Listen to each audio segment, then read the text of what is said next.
Thank you for coming. I wish to speak with you both in a place where privacy was assured. We quite understand. What was it that you wished to discuss?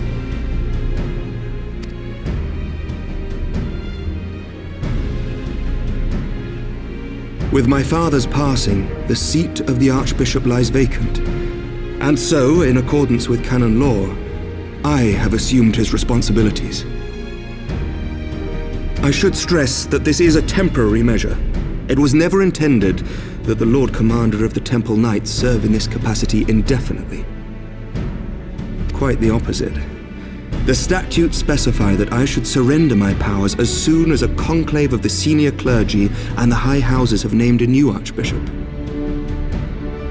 But in light of recent events, that would not seem appropriate.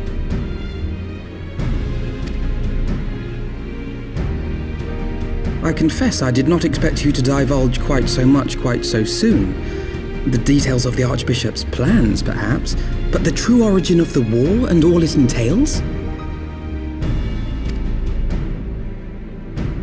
I too had concerns. But when the Warrior of Light is witnessed returning to the capital upon the back of a dragon, one's options are rather limited. Mayhap I could have concealed certain details, but for how long? And at what risk? Should the truth have come to light in the meantime, how would the people have viewed my silence? After 1,000 years of lies and secrecy, I could not well abuse their trust and hope to be believed. The time for deception has passed. I only wish the people agreed.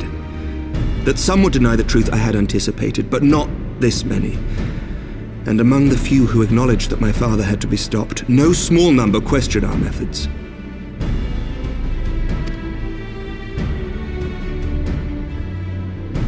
If they suspect a coup, it will not be long before some turn to violence. It has already begun, and that on both sides.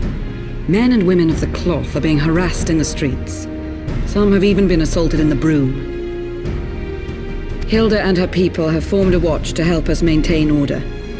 But such measures will not prevent the unrest from spreading. For all our talk of peace, the people remain frightened and confused. For their sake, we must bring the Dragonsong War to a definitive end.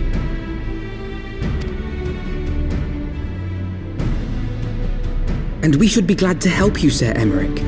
But what precisely would you have us do?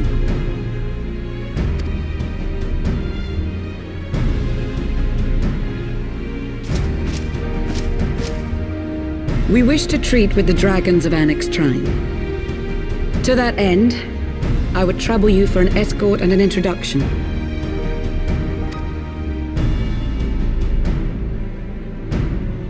Annex Trine?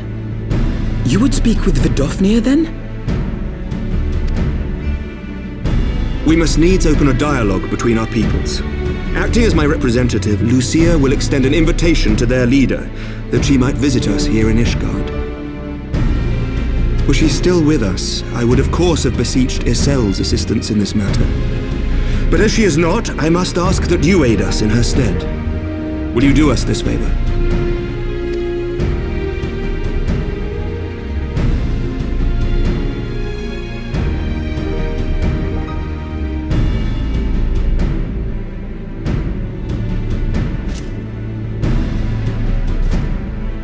Thank you, my friends.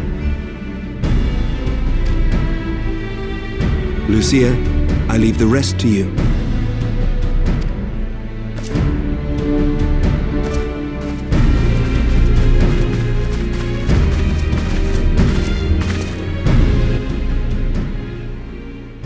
In the wake of the Archbishop's fall, the nation of Ishgard trembled, the faith of her people shaken to its very core.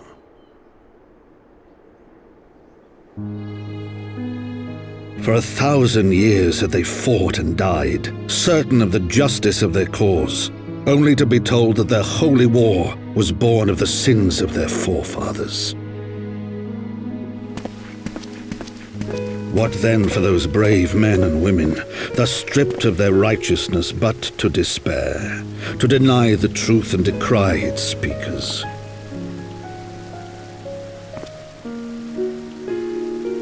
And what then for those whom they defamed but to hope on, to have faith in a brighter tomorrow?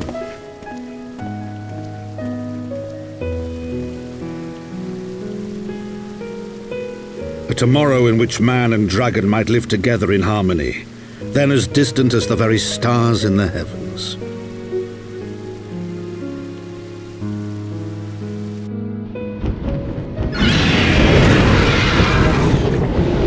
Yet while we dared to hope, deep within his lair the enemy lay, gathering his strength. Nidhogg, now possessed of his 2 eyes and the body of the Azure Dragoon, prizes to which he had laid claim at the very hour of the hero's triumph.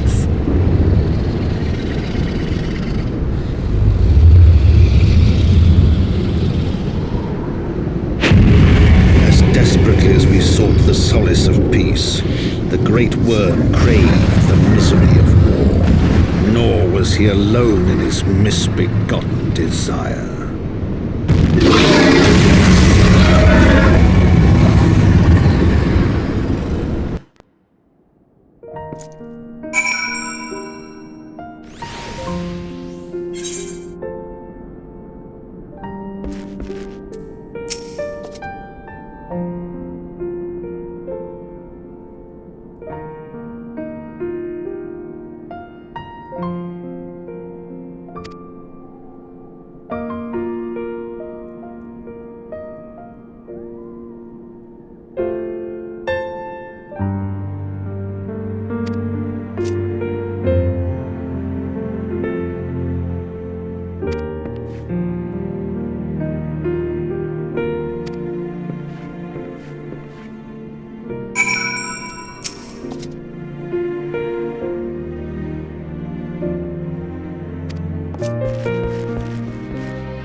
I'm terribly, terribly sorry to have kept you all waiting.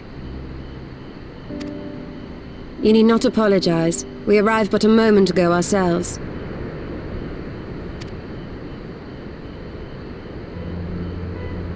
Pray, allow me to introduce Kryle, who has recently come from the Sharlayan motherland. She has generously offered to assist us. Oh, please, think nothing of it. A trip to Eorzea was long overdue. You must be the Warrior of Light. Yes, you certainly do look the part. A pleasure to meet you at last, sir.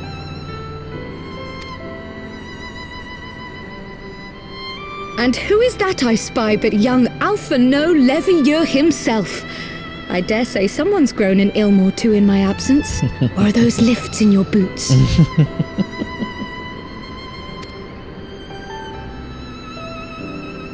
We,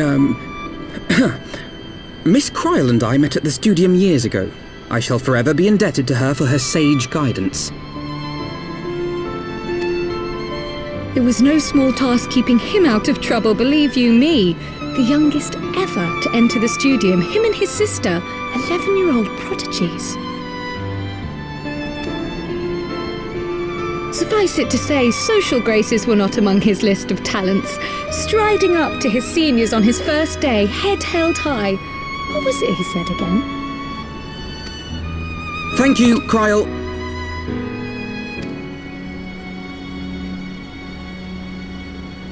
For what? I haven't finished yet. Would you care to attempt a more dexterous deflection? Mayhap we should save this delightful conversation for a more fitting occasion, when pressing matters do not demand our undivided attention. A bit much, but better. I can tell you have been putting your skills to use here in Eorzea. Henceforth, I trust you will dazzle me with your eloquence at the first time of asking.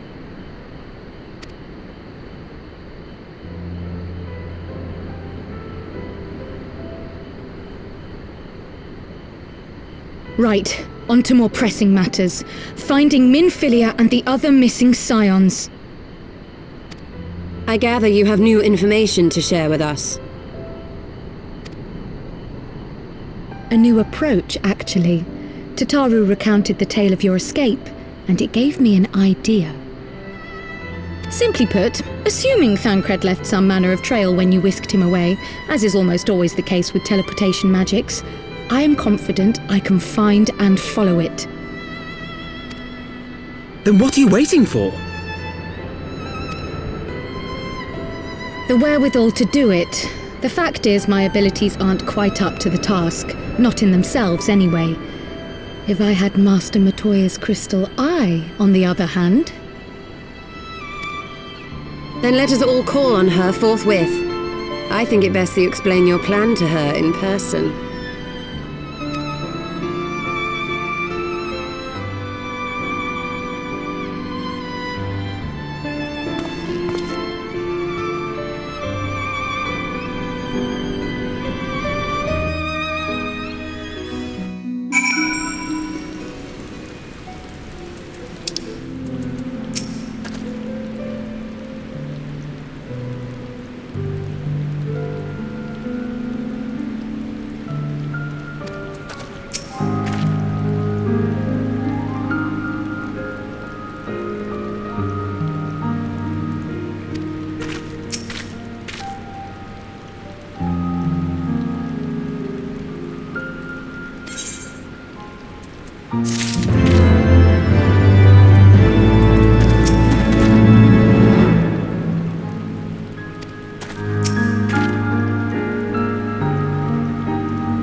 Is that trouble I smell?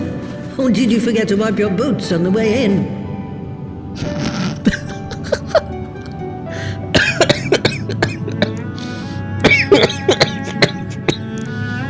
Oh my god. Forgive us, Master Matoya. We will be sure to wipe them on the way out. And may I say how glad I am that age has not yet deprived you of your senses. Ever so quick-witted, aren't we? To the detriment of your manners. Well, out with it then. What do you want?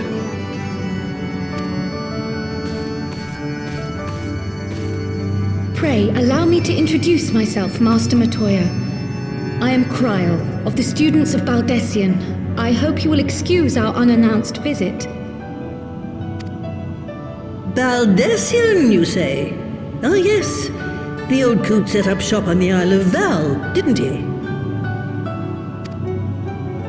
Regrettably, our order's headquarters and the isle itself were obliterated by a magic of immense power. I have the blessing of light to thank for my own preservation. Cryle, you too possess the echo. Well, yes, of course I do. Our order is devoted to uncovering the mysteries of Hydaelyn and interpreting her will, particularly through the study of her gift to us. It was in the course of these studies that I met and subsequently befriended Minfilia. She and I have rather a lot in common. I had no idea. You weren't supposed to. Not that I wanted to deceive you, you understand, but precautions had to be taken. Yes, that's all well and good, but you still haven't told me why you're here. The students of Baldessian are gone, and there is naught I can do to change that. But the science of the Seventh Dawn can yet be restored, and my dear friend found. You have in your possession an ancient crystal of light, one you call your crystal eye. I believe I can use it to focus my abilities and locate one of the missing scions. And there I was, thinking you might want to make use of my years of experience. Oh, wait here.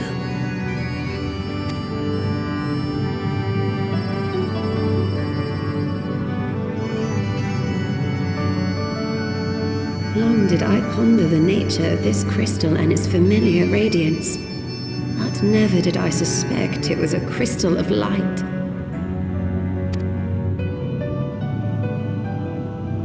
On the cusp of an umbral calamity, souls blessed with the power of the Echo invariably appear.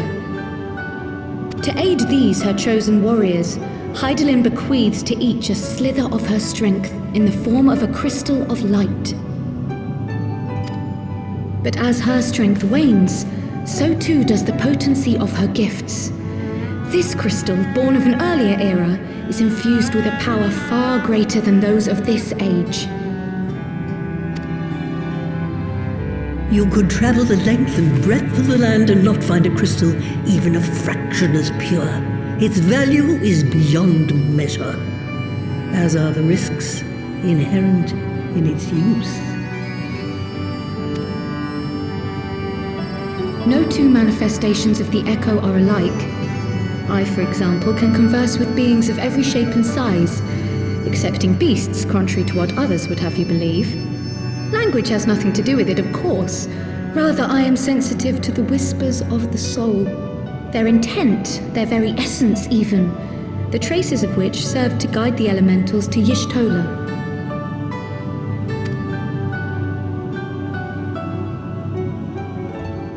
Far-fetched though it may sound, I believe that with your crystal eye, I may be able to pick up where they left off and follow the remaining trail to Thancred. That is, if I have your permission.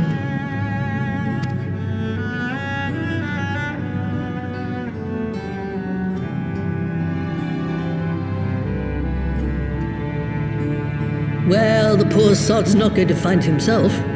So, as long as you don't drop it or take it out of my sight, you may do with it what you will. Thank you, Master Matoya.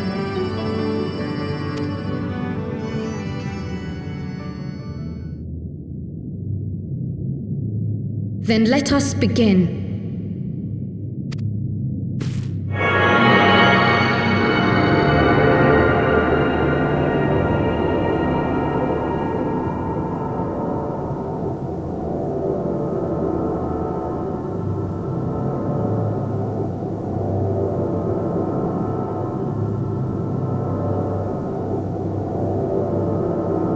From the Black Shroud, the trail continues to the north and west, towards a mountain, the foot of Som Al.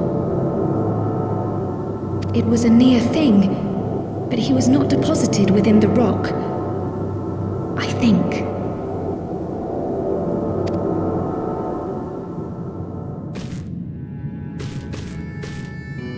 The hunters of Tailfeather know those lands well. I say we begin our search there.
Yeah.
Thancred! We must hurry!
This day, we reclaim the reins of history.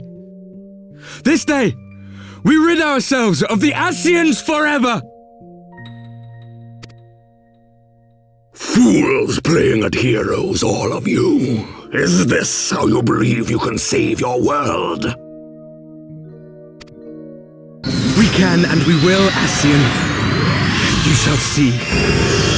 Or perhaps you will not!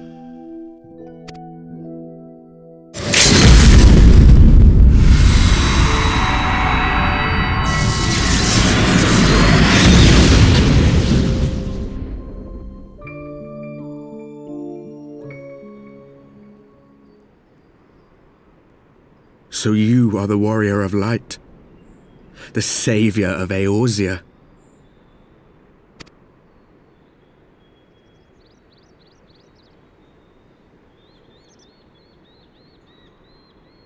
It's a wonder you didn't come sooner, what with the primal and all.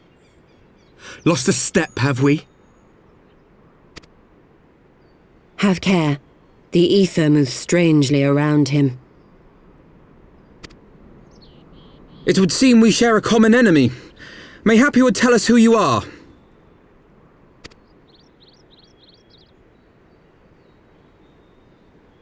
Shall we show them?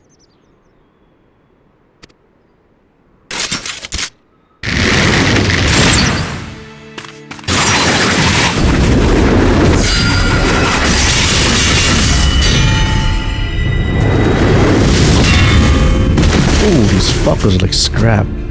Let's go.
Not very sporting of you to interrupt, but so be it.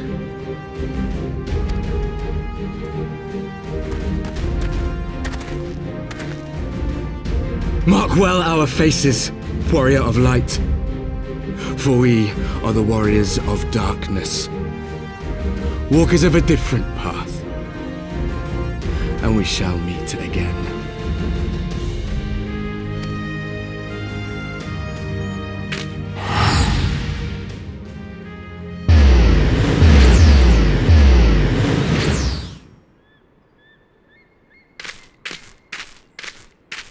Warriors of Darkness? Really?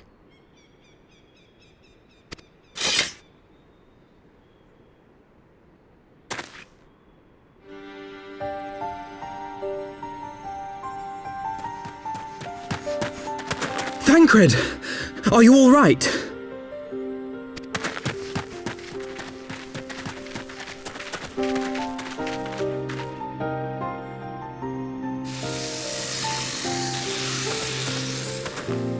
Pleasantries can wait.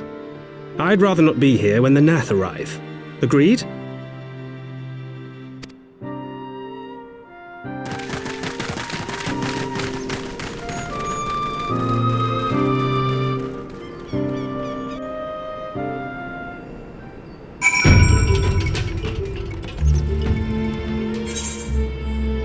Thancred!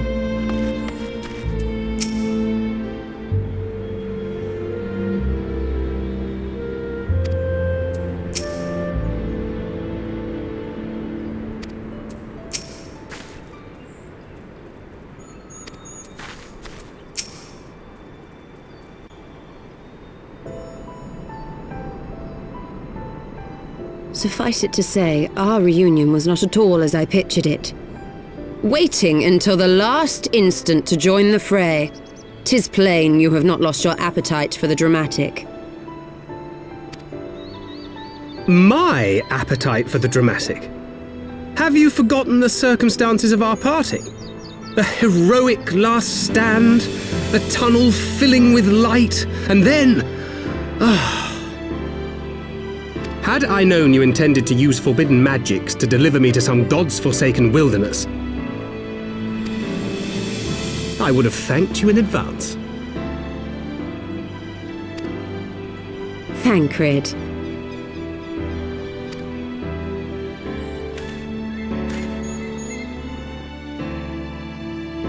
If nothing else, you might have warned me that I would emerge from the live stream in the all together.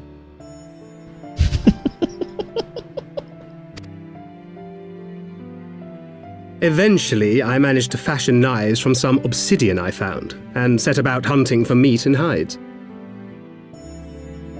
Given that I'm not all that skilled in leatherworking, it's probably for the best that I met the Vath before I was reunited with you.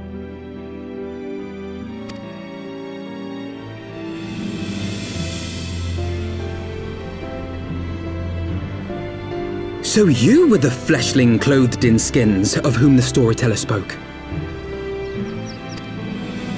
A description which fit me as ill as the skins themselves.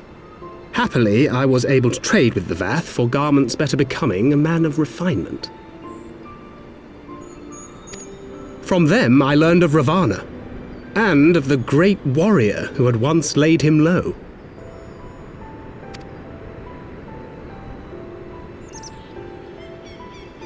And thence did you conclude that were you to track the Primal's movements, it would surely bring you into contact with the Scions once more. It seemed a reasonable assumption. I could think of no one else with your enthusiasm for slaying beastmen gods. Until now, that is. Ah, yes. The self-proclaimed warriors of darkness. 'Tis only fitting that they stand in opposition to the warrior of light, I suppose.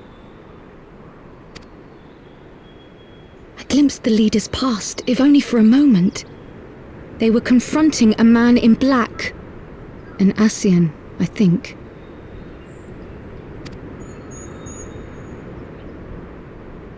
If these warriors are capable of doing battle with Ascians and Primals both, they must be possessed of powerful protection. Protection not unlike the Echo.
even as the Scions celebrated the return of a long-lost friend.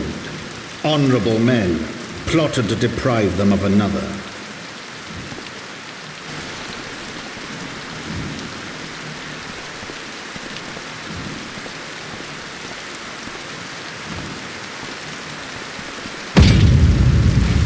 Honorable men, to whom Sir Emmerich was no hero, but a scheming patricide.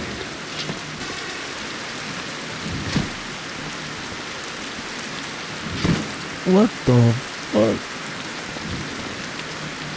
Honorable men who would fain wash the paving stones of foundation with the tyrant's blood. Honorable men whose knife in the dark was the spark which set the city aflame, and who sang as it burned.